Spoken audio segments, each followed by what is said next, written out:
Thanks for joining us here on the At The Races website. You can look at that all the time, of course, every day of the week, every day of the year, all the W's at theraces.com. We're previewing the Breeders Cup 2007. This is the Breeders Cup Distaff preview, and it looks a cracking renewal of the Distaff. We've digged out some stats for you once again. Here's the Oracle. Yeah, this race had a small and select field in many years, and early days it was the race for favourites.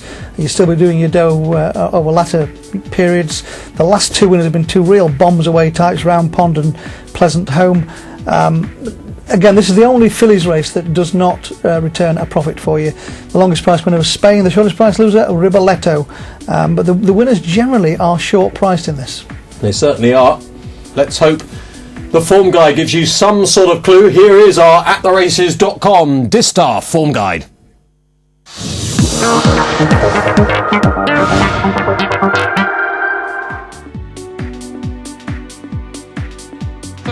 RCC and Paray and all tests on the grandstand side, but they need to find more. Panty Raid moves up to challenge Lady Joni. RCC and Paray. Teammate is there between horses. Panty Raid short lead. Teammate on the far outside. Lady Joni toward the inside is fighting on. Panty Raid, Lady Joni, Panty Raid. Panty Raid takes the Juddmonte Spinster from Lady Joni. Right at her throat latch, and Unbridled Bell, who was in traffic most of the way, has a clear shot at the leaders with 1 furlong to go. There's nothing left for balance. Indian Vale, Ginger Punch, Unbridled Bell coming down to the finish. Here comes Unbridled Bell on the outside, and Indian Vale, who's gonna get it? Unbridled Bell! Bear Now and Octave is in the middle of the racetrack, but Bear Now is one tough filly. Bear Now hits the 8 pole and kicks away again, a length and a half. Octave is full out but not gaining. Talking about love, drops back. Bear Now holding Octave at bay. Bear Now has the lead. Octave will not get it done. It's Bear Now drawing away at the end. It's Bear Now. Bear Now goes wire to wire and wins by just over 2 on the wire. Let's have a look at the betting then. Leah's Princess at 6s, Ginger Punch 6s, Unbridled Bell 13-2, Panty Raid 8-1, Lady Joanne at 8s, Indian Vale at 8s, Hysterical Lady at 8s, Tough Tiz's Sister at 9s and 12-1 bar. What the betting tells you is this is an absolutely wide open renewal. Let's just have a quick word, Barry, with Unbridled Bell. Won the Beldame Stakes. As you know, 4 winners of the Beldame have won the Distaff. They are Beautiful Pleasure, Agena, Personal Ensign and Lady Secret. So a good trial, that race. It is indeed, and she had some other contenders in this race behind her there. The bit we saw, we didn't actually see the key parts from for that race. Ramon Dominguez found just about every bit of trouble going, but he never really looked like not winning.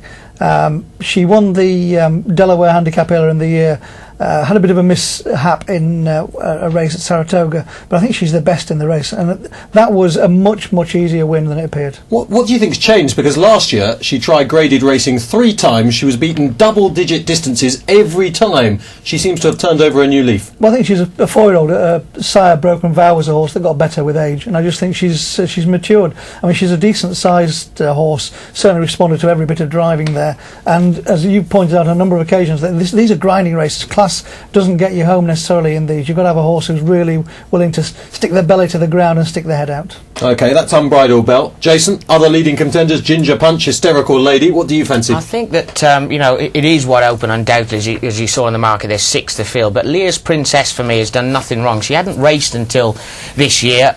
She hasn't been out of the first 2 in 6 races so far. The thing that catches my eye about her, not only is she getting the £4 allowance from the older girls, but the thing with her is, throughout her racing, with each step forward, she has literally been able to sit closer to an early gallop. I think that's going to be vital around here this time.